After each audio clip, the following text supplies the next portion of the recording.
IVC, Dale Gatefold 33, here with another video. This is a show and tell video, which I'm going to be calling Collection Direction, I think, snappy. And yeah, so I don't know, I'm fairly infrequent with these show and tell videos. I should do more. So this is kind of a development of what I've been doing recently, particularly with my Lost in the Collection videos, about having a bit of a purge.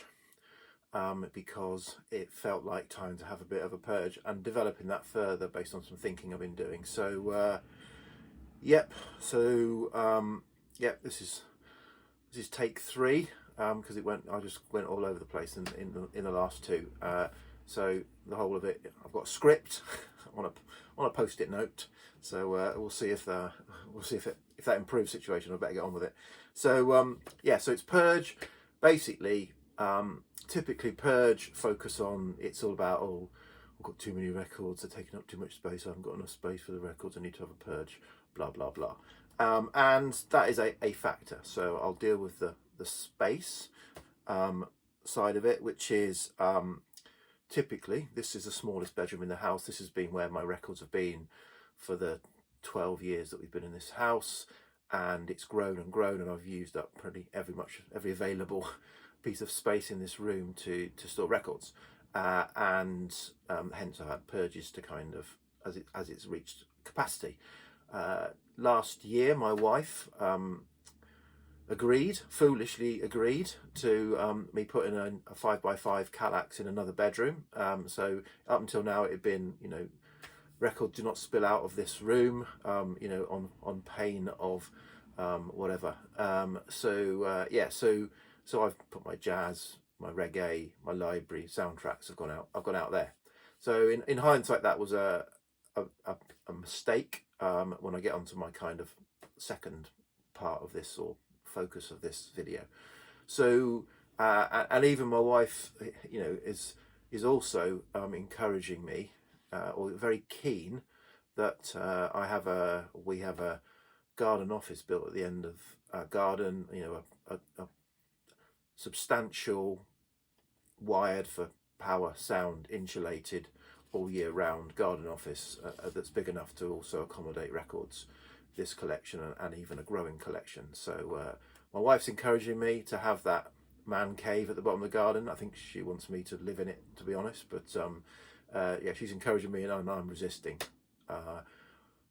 because obviously there's the actual outlay, and I'm thinking, I could buy a lot of records with that money. But anyway, so space is not the primary factor.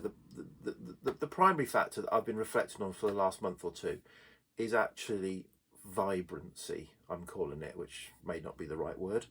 I'm not feeling it with this collection for a number of reasons. A number of factors have contributed to the fact that I am not feeling it with my collection at the moment. So it's not quite, but let's say it's 3,000 records, and perhaps I can't cope with 3,000 records. I'm not a 3,000 record person. I know there are 5,000 record people, 10,000 record people, 100,000 record people. I'm clearly not a 3,000 record person in terms of vinyl albums, which I'll explain a bit later. So and what's contributed as well to that is obviously my collection, has built up relatively recently. The last 11 years I've been back into vinyl, having been exclusively CD for many years, since the late 80s. As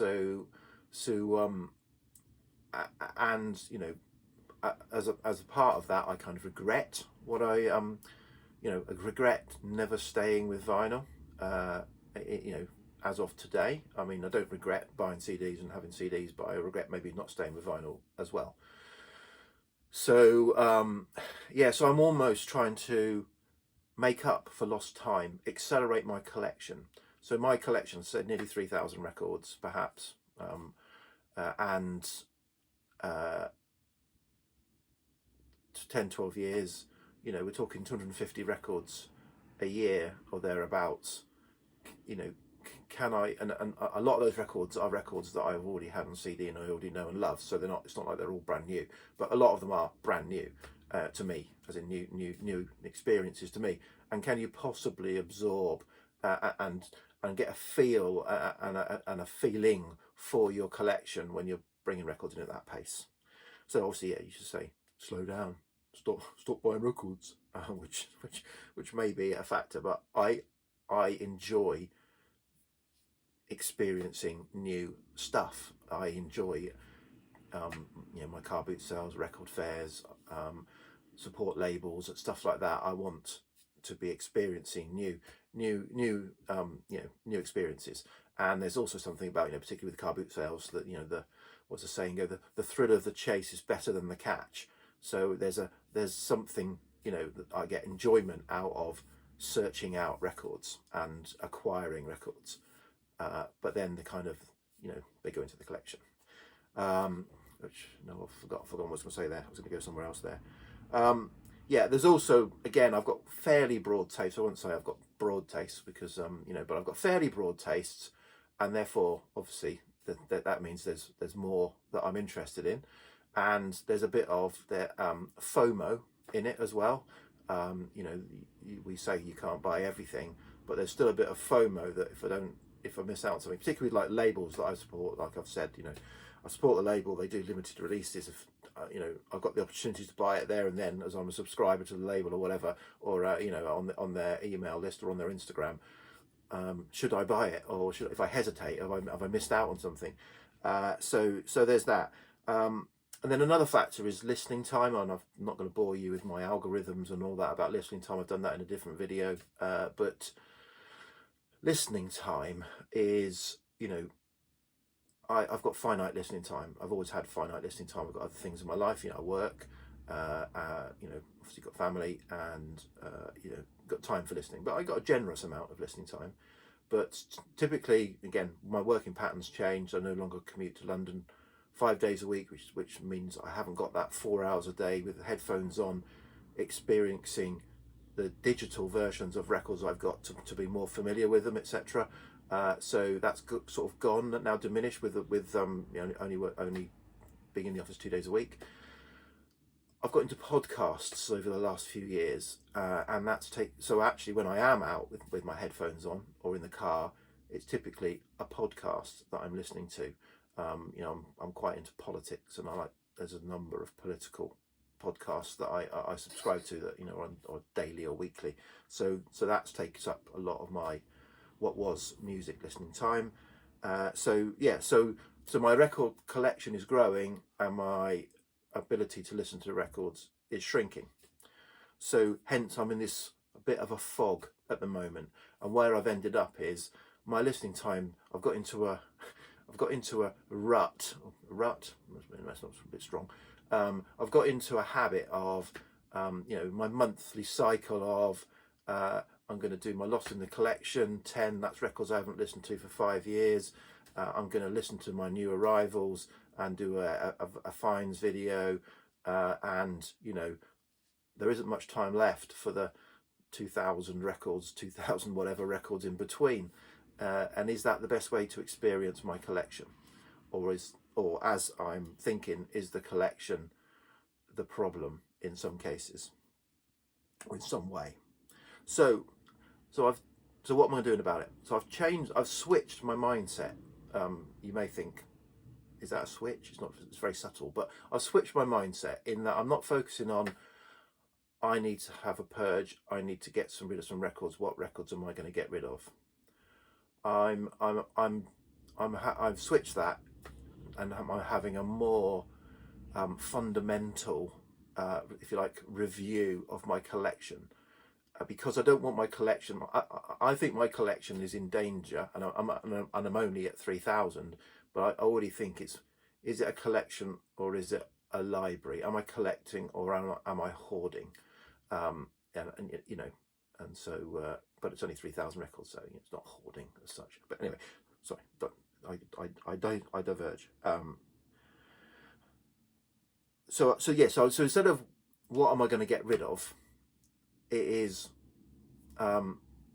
which records deserve to be in the collection. what's the criteria for having a vinyl record on the shelf rather than consuming that music in any other form.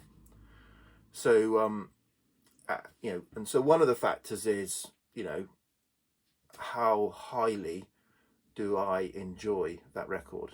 How do you enjoy things highly?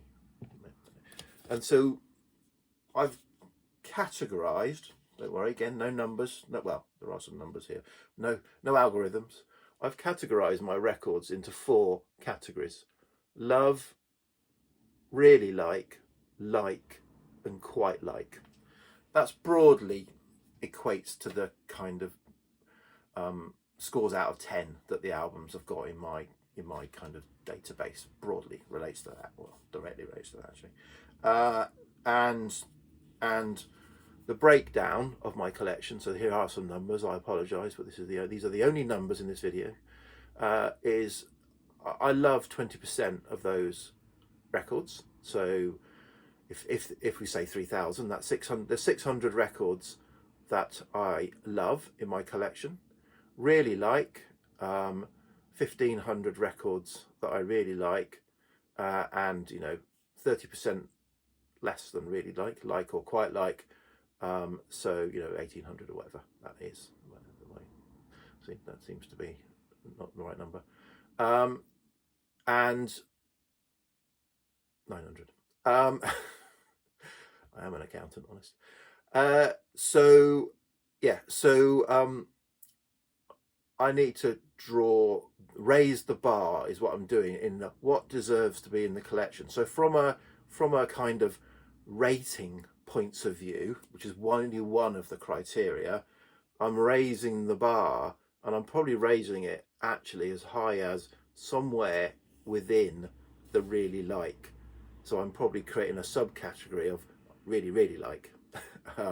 So somewhere around, I don't know, the 50-60% in total of my collection. So we're talking about only keeping, of the 3,000, maybe only keeping 1,500 to 2,000 records, and therefore 1,000 to 1,500 records out of an already purged collection. I've purged this collection quite a lot, hence there's only 5% that are quite like in my collection, because I've already got rid of stuff that isn't justifying its place in the collection to a certain extent. But now I'm raising the bar to try and hone down the collection a lot more, to make it more accessible to me, and therefore me get more enjoyment out of the collection. So that's one factor. And this is not this is not an algorithm, a mathematical. This is a gut feel, heart feel, head feel type decision, a judgment. Another one is what I'm calling the unique vinyl experience. So a thing that something that got me back into vinyl was the vinyl experience. So there is the experience of listening to vinyl records, the obviously the larger format artwork, packaging, unique packaging. I'll say coloured vinyl, but I'm not massively bothered either way on coloured vinyl. But there's the coloured vinyl experience. There's and there is the experience of consuming a vinyl record that is different to other media. So in the way I like to consume vinyl. So I'm not, I like to consume a record front to back. Start on the first track, finish at the last track. It's I want to consume a whole album. That's the reason I got back into vinyl records, was that that kind of you haven't got that skip factor and or that kind of thing. So I don't keep vinyl records. I maybe got 1 or 2 records that I've got for a track or 2. That's very very rare. Maybe I say literally probably 1 or 2 out of 3,000. I like to listen to a record front to back. If it doesn't meet that vinyl experience, so I don't kind of say, oh yeah, I'm just going to play track 3 on side 1 and track 4 on side 2. That's not what I want to do with a record. I've got a 55,000 track library on my hard drive of my laptop for if I want to listen to a song. I subscribe to Spotify. I've got YouTube. If I want to listen to a song, I'll do it that way. So that's one. Yeah, well, so the vinyl experience is probably the other main factor. A slight dilemma I've got with this is what I'm calling relative maturity. In making the judgment about does this record deserve to be in the collection, I think there's something about relative maturity. How do you objectively compare records that are long-standing classics with records that you've got very recently, if you're making that judgment about does this record, meet the criteria for being in the collection?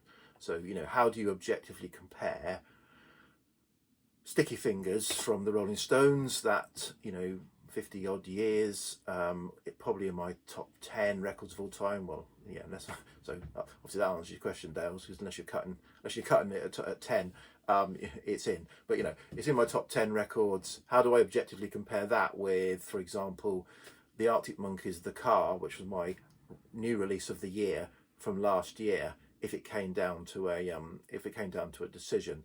So some records, their maturity, they could be future classics. I just don't know, in January 2023, I don't know if they're going to be future classics, if they are going to grow on me and become a record that I absolutely adore to the same level as Sticky Fingers in 2-5 years time. So I've got to be careful that I don't kind of a knee-jerk reaction to newer stuff over older stuff when I'm doing this. So it's going to be a 2-year project. This is not going to be a quick fix. It's a pain in the backside taking records out, listing them, or getting rid of them. I'm going to get rid of these in online for some, car boot sales for some. I might have to do record fairs. I've got enough that kind of fall into that. That's probably a record fair record. So and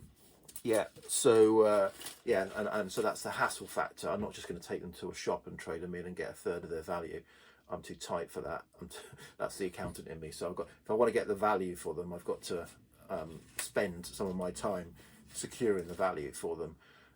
So I'm already finding that just the ones I've listed online, I'm selling one record a week. I'm suddenly selling 5 or 6 records a week, and I've got to deal with that. So anyway, that's another aside. Apologies. So I'm just going to give an example of some of the records that I've gone back to, and with this, does it meet the criteria? Do I really like it? Really, really like it? Do I love it? Do I want to consume it as a vinyl record front to back? Does it have something about it that means I want to keep it? Has helped me kind of unlock some previous sort of taboo areas of my collection, perhaps. So some records that are in the 1001, or every collection should have it, but I've never really liked it when I've listened to it. Why am I keeping it? Some sort of artists that I would previously never go there when I'm considering a purge, particularly. So some of these artists, I realise, well, I don't, that these records don't meet the criteria. And some artists even have gone in their entirety. I've looked at the artist, so rather than look at individual albums by artists that I just showed there, I've looked at artists in their entirety. I mean, King Crimson, I've never really liked King Crimson. I've tried. This is the album I've got closest to really liking, but I still don't really like it. So all my King Crimson, I say all, there's only 3 or 4 King Crimson albums. All my King Crimson albums are going. So I should have said I should have warned you. Some of you might want to hide behind the sofa while I'm doing this bit. But Bruce Springsteen. So I've blow hot and cold on Bruce Springsteen. At some points in the last however many years, 10, 12 years, I've had 12, 13, 14 Bruce Springsteen albums in the collection. I'm down to 4 or 5. I'm down to none because, I'm obviously currently on a cold spell with Bruce Springsteen, and so I don't, doesn't meet the criteria. Shall we just say, it doesn't meet the criteria for me.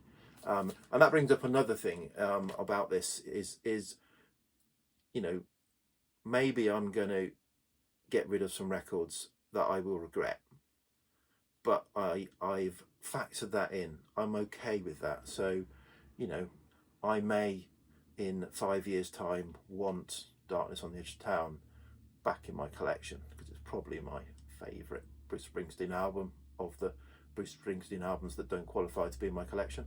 So it may come back in, and I may have to go and buy it again. I'm okay with that. You know, I'm not. Hopefully, I'm not going to make 1,000 or 1,500 catastrophic errors in this. So I'm okay with that. That's part of it. So a good example, I thought, of my thought process actually sits with this artist. So I thought I would just demonstrate it. The Clash.